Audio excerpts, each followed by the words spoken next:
Akala ko tapos na. Pero kinabukasan, nag-login ako ulit. Pagtingin ko sa QA monitor, may naka-flag na call. Same time kagabi, same duration, same call ID. Pero ako raw yung kausap. Lumapit ako sa team lead ko.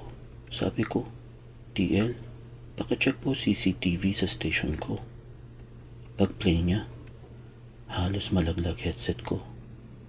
Nakaupo nga ako, pero sa tabi ko, may isang babae. Puting-puti yung muka at nakatingin siya diretso sa camera.